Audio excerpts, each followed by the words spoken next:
Hi Apple lovers and welcome to another Apple buying guide. Today I'm going to give you my 1 month review on the Epic iPad Pro 13-inch M4. This device is incredible. I'm going to tell you why I think that and how I've used it and how my experience has been for the last month. So let's jump into the episode.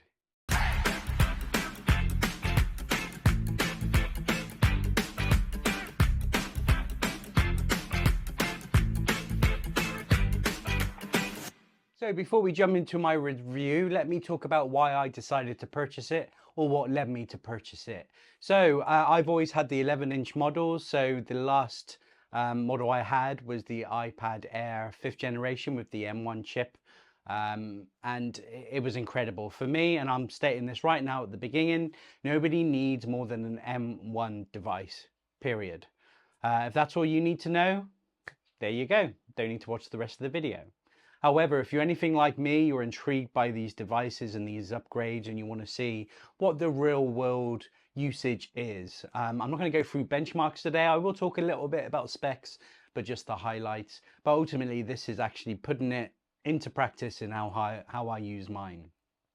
So anyway, like I said, I've always had 11-inch models and the M1 iPad Air was incredible. I did get a very cheap 12.9 second generation iPad Pro.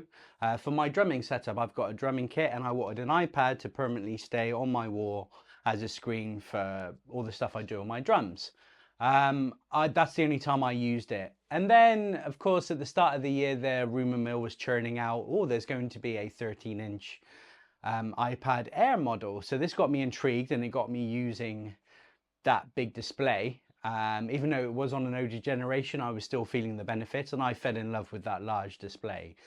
As you know, I have an eBay shop and I buy lots of Apple products to buy and sell. So I did actually come across a very well priced iPad Pro 5th generation with the M1 chip, the 12.9. And I got it at a price where I was still planning to get the Air version, but I got it at a price where I could make my money back on it and it would just do me until the new iPad Air came out. So I purchased it and then realized very quickly, actually, you know what, it's got this 5th generation has the M1 chip. I don't need for anything else. And actually it would have almost been a downgrade to the Air because of course the Air doesn't have as good as a display even of the M1 version of the iPad 12.9 version. So I cancelled my plans to get the 13-inch Air. Of course, then it was announced. The new iPad Pro 13-inch was announced, and I'm probably a sucker for Apple's marketing. You know, I'm an Apple fanboy. I just fell in love with the device. I think it looked incredible. Another reason was I did use the Magic Keyboard on my 12.9 version. Absolutely loved it. And of course, the new Magic Keyboard was announced as well, which was only compatible with the new one. And I was just completely sold on it. And of course, me trying to be a tech YouTuber, I feel that I do need to try these devices. I need to have the latest and greatest. But like I said, nobody needs these Pro devices. It's a luxury item. And why not? Why not enjoy it? Why not use it for what it is? I have no pro use apart from the video editing, but I use my Mac Studio for that. So that's what led me to choose and how I ended up choosing this iPad Pro 13-inch with the M4 chip, which is epic. Now, let me tell you why. Okay, so let's talk about some of the highlights of the specification of the machine. Like I said, I'm not going to go into that much detail, just the highlights and really the big changes for this year's model. I'm not going to be talking benchmarking because very much is all about end result, not a bunch of figures to compare them with different chips in different years. It's all about using the device. Excuse me reading, I don't have the greatest memory. So capacity, the base model now starts at 256 gigabytes. Another draw for me was finally they upped that from the 128 gigabytes. I believe 128 gigabytes is nice, but it's a luxury and it's nice to have double the capacity. You can also get it in 512 gigabytes, 1 terabyte and 2 terabyte as well. Obviously they've made it thinner. The 11-inch one, we're going to focus on the 13-inch one today, but the 11-inch one is 5.3 millimeters thin. This one is 5.1. Video doesn't do it justice, but the way this feels in the hand is incredible. It doesn't feel flimsy either. It doesn't feel flimsy, and there's been bend tests, and yes, if you bend anything hard enough, it's going to bend. But ultimately, the tech community agrees they've really solved the issue of thin devices getting bent. It feels incredible in the hand. Weight-wise, it only weighs 5.79 grams. If you get the cellular version, that goes up to 5.83 grams, so it's really no difference. And obviously, that's just the extra antennas. The display, again, was a key thing that sold me on it. Going from the iPad Air to the iPad Pro 12.9, even that had the increased refresh rate of 120 Hz. This has the same. However, they're now calling it the Ultra Retina XDR display, which has a tandem OLED. Now, I've never seen an OLED device before. I've heard about them. I've heard the myth. And yes, the blacks are deeper blacks. They are proper blacks. The clarity, everything is incredible. It is the best display on any device ever made and the best display on an iPad for sure. You do have the option for nano texture, however that does cost an extra £200, and it's only available on the 1TB and 2TB. From what I've seen in the chatter about it, if you work a lot outside, it's worth it, but apart from that, I wouldn't spend the extra. Also, I'm hearing it's not very nice to write on with the Apple Pencil if you do use one. Nits wise, this goes up to 1000 nits, and peak nits for HDR is 1600, and I can really see the difference in the brightness. So for me, number one reason to buy this device is the display. You will not be disappointed, and there are no negatives about it at all. Of course, the big thing was that they put the M4 chip in this year's model. Before any other device, the newest chip went straight into the iPad Pro. Now, that was only rumored about a week before it was announced, so they kept it under wraps as well. Anyway, this M4 chip is incredible. With the 256 gig and 512 gig versions, it's a 9-core CPU with 3 performance cores and 6 efficiency cores, 10-core GPU, a 16-core neural engine, and it has 8 gig of RAMs. Now, if you are buying the 1TB or the 2TB, the difference there is that you get 10-core CPU and 16 gigs of RAM. But ultimately, and we'll talk about this later, when the apps and the OS really doesn't take advantage of the M1 chip, let alone the M4, I see very little need to get the higher M4 chip in this device. Camera wise, they have the 12 megapixel wide camera. It has a digital zoom up to four times. They did get rid of the ultra wide camera, which no one cares about. And I guess that was to get the weight down, and actually feedback was they weren't using it. And ultimately, who does use their iPad for photos? A lot of people use it for scanning documents, and now it has they've upgraded the LiDAR scanner. So when you do take a picture of a document to scan it in, it looks like you've scanned it on a proper machine. It's incredible. I didn't personally use it or have tested it, but the feedback is that it's spot on for that. Speakers, they went from 5 speakers to 4 speakers. I can't hear the difference. Again, I think that was probably to get the weight down. And of course, 4 speakers is expected for me, and it's symmetrical. It has Face ID as always for the biometric security, and the USB port is Thunderbolt USB 4. Incredible speeds, and as you can see how thin this device is, it's just it's just enough for the USB-C slot. Now for me, they can't get any thinner because of that port. The only way to make this thinner is to remove that port, but you don't need to make this thing thinner. They didn't need to make it this thin. There's no need to make this any thinner. This feels incredible. Battery wise, they're saying you're going to get up to 10 hours of surfing the web or Wi-Fi or watching video. Only 9 hours if you're using that on cellular network, if you do have the cellular version. Colors, they come in silver and space black. For years, I've had space gray, or I had the blue iPad Air, which I absolutely loved. I mixed it up this year. I went for the silver, and I'm very happy I did. I was due a change in color.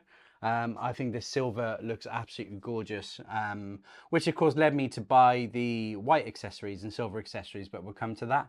But I'm really, really happy with my choice. So let's talk about pricing. So pricing wise here in the UK, the 256 gig is 1,299, the 512 gig is 1,499, the 1 terabyte is 1,899, and the 2 terabyte is 2,299. Dollars is the same in the US, but I don't know about any other countries. When you certainly get up to the terabyte there, I'd be asking yourself, do I really want to spend this money on an iPad and not a MacBook Pro? I would say, like I said earlier, I'm really happy they changed the base to 256 gigs. And for me, you know, 1,299, unless you are storing a lot of things on this stuff, is plenty, and you do not need much more. Like I said, you don't need the 16 gig of RAM or that extra CPU core at all. So I personally wouldn't go any higher than this. If you want cellular, it's an extra £200. However, that is eSIM now. There's no card slot. Now, I don't know about other countries, but certainly in the UK, there's not many networks that have switched to eSIM. So bear that in mind. If you do want the nano texture, it's an extra £200, but on the 1 terabyte and 2 terabyte version only. Let me tell you some of the accessories that I've gone for. First of all is the Exixu X36 iPad foldable magnetic stand. These cost £80 direct from them on the website. I'll put a link in the description. It's this basically. I love this thing. I saw it months ago. I had one for my 12.9 M1 version. It just clamps onto the desk. You can have it this way, of course, portrait or landscape. It feels incredible. So all you do, snap your iPad to it. Done. Feels completely secure. It extends out and up as well. It comes out this high, not that I ever need it, and I've never really moved it from this position. I absolutely love this thing. It's great, and I was disappointed I did have to get a new version because it's the same size as the 12.9 M1 version. However, because they've changed the magnets due to the new internals and the Apple Pencil charging, it didn't work, so I had to get a new one. But I'm glad I did, and I will always have one of these. When I'm working at my desk, I just have it here. I watch a lot of content, and it's at the perfect level. Absolutely love this thing. They also sell other mounts, so you can just get a normal desk stand rather than a clamp. And they do wall mounts as well, so I highly recommend you check them out. Before we talk about the other accessories I have, just to quickly step on the new Apple Pencil Pro. I have no need for an Apple Pencil. Now and again I get one and then realize I won't use it and I sell it. I'm not even thinking about getting this one. I'm not creative enough to draw. My handwriting is shit, so I don't use an Apple Pencil. However, this model is compatible with the Apple Pencil Pro and that USB-C Apple Pencil they do as well. So those are your only options. Lots of gripes that the second generation doesn't work. It is what it is. Now, the two Apple accessories I have is their Smart Folio. I've gone for white, of course, because I've got the silver one. I was a bit scared that this thing was going to get mucky. However, it's really easy to clean and it has really stayed white. For me, it's expensive at £99. However, you cannot beat Apple's build quality. I've had third-party cases in the past which do the job, but they just don't feel right. They often feel bulky, but this is just, the magnet's super powerful. It feels secure. It barely adds any thickness at all as you use it, and for me it's the way to go. It's worth the extra money buying the Apple version. Now, this is my favorite accessory for any device. The new Apple keyboard is incredible, and this was one of the reasons that I decided to go for the upgrade as well. The original Apple Magic Keyboard did the job. Very bulky, very top heavy. This one is still top heavy, but one of the reasons is better, of course, because it is a lighter iPad already, but they've really spent a lot of time engineering this thing, and it's got the build quality, and this feels like a Mac right here. Bigger trackpad with haptic feedback.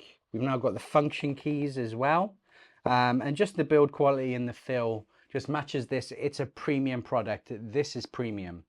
Of course, you do get the extra port on the side for charging only. There's no data in this, so at least then your port is then freed up for other external devices.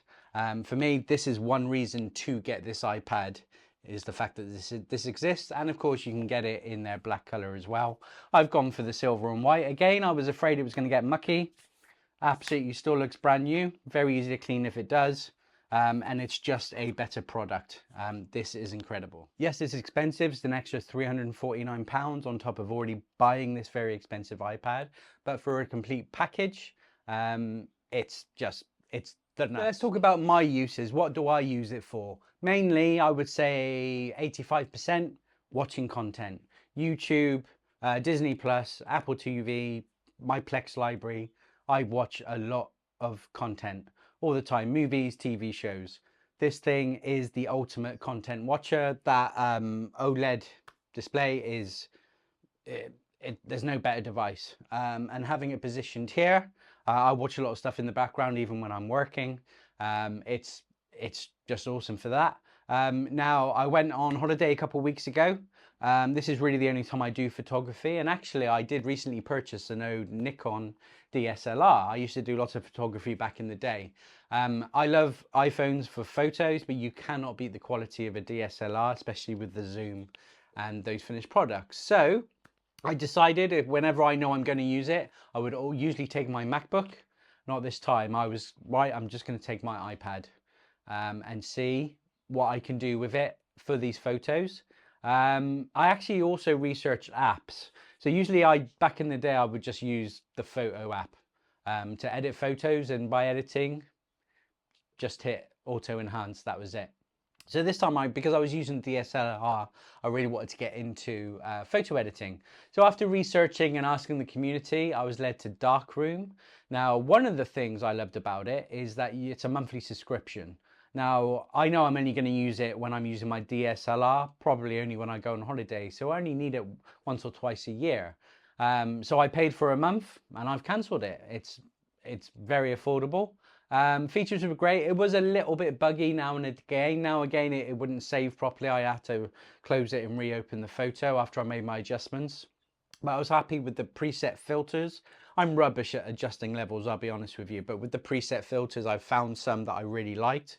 And of course, you can apply that to the same photo. So when we went to different locations, I applied the same filter so that they all looked the same and they matched. The transfer speed from the SD card, I got a USB-C SD card reader. It was so quick. I mean, we're talking gigabytes of photos, and it went so quick and went into the Photos app. It was insane, but incredibly quick due to the USB-C transfer speed there. Like I said, the app itself, making any edits was instant. So that's probably the only pro thing I've really ever done on these iPad Pros, and was not disappointed at all. And the app as well, Darkroom, very happy with the app as well. The only other things I do on it, I do a little bit of gaming, but I must admit with the announcement of AAA titles like Assassin's Creed Mirage, Death Stranding, and Resident Evil 4, I've tried all those games. I wouldn't say I've played them a lot, but it's clearly capable of running console gaming now. Especially with the ray tracing, it just looks incredible. I did plug it into my Apple Studio display, but I was disappointed that the apps don't run full screen, especially the games. And I think due to that, I'm not really going to use it. However, it does look incredible when it is hooked up to this external display. For me, I have no use for that because I just use my Mac Studio here. However, it's a nice feature to have. The next I want to touch on iPadOS. So in all of the videos I've seen about this iPad is that the OS doesn't take advantage of the chip, or there's no real pro apps that make use of it. And then the disappointment of iPadOS 18 being announced, where the only thing that it seems to take advantage of the chip is Apple Intelligence. But then the M1 can do that. So ultimately, I've realized that we just all need to accept that they are not going to come up with some magical OS that takes advantage of all of this stuff. There's not going to be a magical hybrid Mac OS, iPadOS. It's not happening. If they were going to do it, they would have done it back with the M1 chip. They have to keep this separate from the Mac environment, and to do that is the iPadOS. And remember, it's also got different input because it's touch related. I don't think a macOS hybrid would work.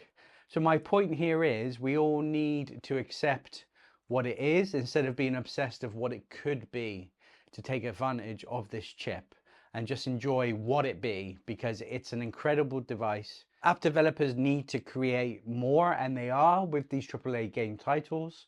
Apple's got Final Cut Pro and Logic now. However, until other app developers get on it and use that power, this is where we're at. Accept it, you will enjoy it a lot more. So I hope you've enjoyed my review. Do you agree with me? Do you disagree with me? Let me know in the comments. Healthy banter, don't get too sweary or negative. Yes, I'm an Apple fanboy. Who isn't? If you're watching this, you are. You agree with me? This is the best iPad ever made.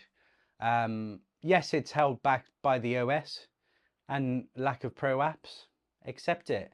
Enjoy it for what it is. Incredible display, incredible performance. You will not be disappointed. So thank you for watching. Please follow me on Instagram and Threads at TechHubWilts UK. Let me know your thoughts in the comment box below. Please like this video, please subscribe to me, and I'll see you on the next one.